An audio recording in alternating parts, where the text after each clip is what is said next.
আসামি কিন্তু যে কাউকেই করা যায়। এখন এটা মানে বিচার করা হয় না যে উনি কী পেশায় আছে, তার পজিশন কী, তার ডিগনিটি কী, তার সোশ্যাল পজিশনটা কী, এগুলি কিছুই কিন্তু চিন্তা করা হয় না। ফলে হচ্ছে যে পছন্দ হচ্ছে না, আপনি একটা নিউজ করলেন বা আপনি একটা বিষয়ে বললেন, টেলিভিশনেই বললেন, তার পছন্দ হচ্ছে না, তিনি এনিহাও কোনো নিজেকে অ্যাগ্রিভড দাবি করে উনি কিন্তু মামলা একটা করে দিচ্ছেন। কিংবা ধরেন সবচেয়ে বেশি ব্যবহৃত যেটা হয়েছে আপনার সবার আগে আমাদের বিরুদ্ধে মামলা হয়েছে, আমি যেই কাগজে এখন কাজ করছি, আইসিটি অ্যাক্টে যে মামলাটা হয়েছিল, সবার একজন পুলিশ অফিসার করেছিলেন, উনি কিন্তু কোনোভাবে এটার অ্যাগ্রিভটা প্রুভ করতে পারেননি। আমরা প্রায় 10 বছর পরে এটার জাজমেন্ট পেয়েছি কিছুদিন আগে।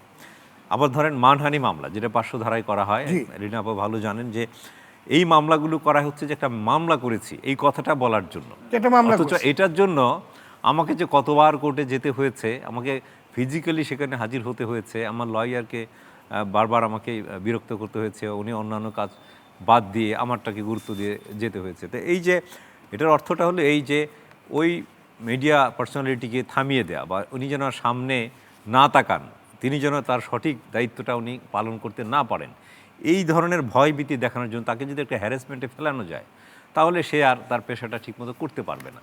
এই ধরনের ইন্টেনশন থেকে আপনারা অনেক ব্যক্তি বিশেষ এই মামলাগুলো করে থাকেন। এখন সাংবাদিকরা আসলে প্রকৃতপক্ষে কারো বন্ধু হয় না। আমি যেটা দেখলাম, আমার যে অবজারভেশন, সবাই প্রতিপক্ষই মনে করে। আপনি সরকারে থাকলেন, সরকারের পক্ষে মানে ভালো যেটা বললেন, আপনাকে একটা ট্যাগ দিয়ে দেওয়া হলো।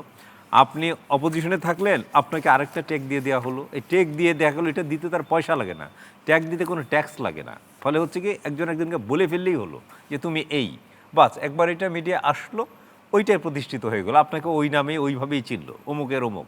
হ্যাঁ, এইভাবে হলো সাংবাদিকরা ভিক্টিমাইজ হয় মিডিয়া। কিন্তু আমার কথা যেটা হচ্ছে যে এগুলো কিন্তু থাকবে, এটা দিন কঠিন থেকে আর কঠিন হবে।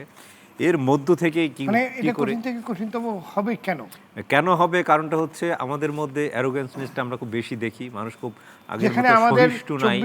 24টা গণ অভ্যুত্থান হয়ে গেছে এবং আমাদের সামনে আছে, তারপরে এটা হবে কেন? এটা হবে কেন বলতে, আমরা কিন্তু গোড়ায় হাত দেইনি।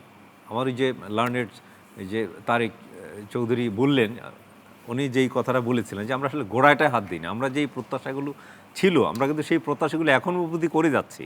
কারণ আমরা হয়তো দাবি করতে পারি যে আমাদের এত বড় অভ্যুত্থান হলো, অভ্যুত্থানের পরে একটা গভর্নমেন্ট ফর্ম করলো, সেই গভর্নমেন্ট হয়তো আমাদের স্বপ্নগুলো ইমপ্লিমেন্ট করবে, কিন্তু আমরা কিন্তু সেটা এখন পর্যন্ত সেটা দেখিনি। আমরা ফিউচারে দেখব না সেটা বলছি না, এখন পর্যন্ত কিন্তু আমরা সেগুলো দেখিনি।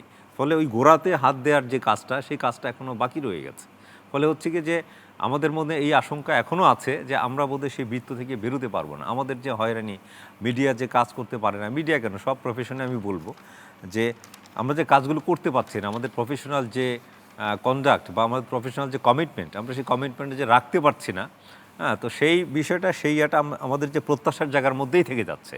এটা আমরা ফলাফল দেখছি না বা ইমপ্লিমেন্টেশন আমরা দেখছি না। তো ফলে হচ্ছে কি যে যেটা বললেন, আমার আশঙ্কাটা এই কারণেই যে আমরা কিন্তু গোড়ায় হাত দিচ্ছি না, প্রবলেমগুলো সলভ হচ্ছে না, এটা দিন থেকে দিন বাড়ছে। এবং পূর্বতন ধারণা থেকে আমার এই ধারণা তৈরি হয়েছে যে আমাদের বোধহয় এই প্রবলেমগুলো আসলে থেকেই যাবে এবং এগুলো নিয়েই আমাদের চলতে হবে।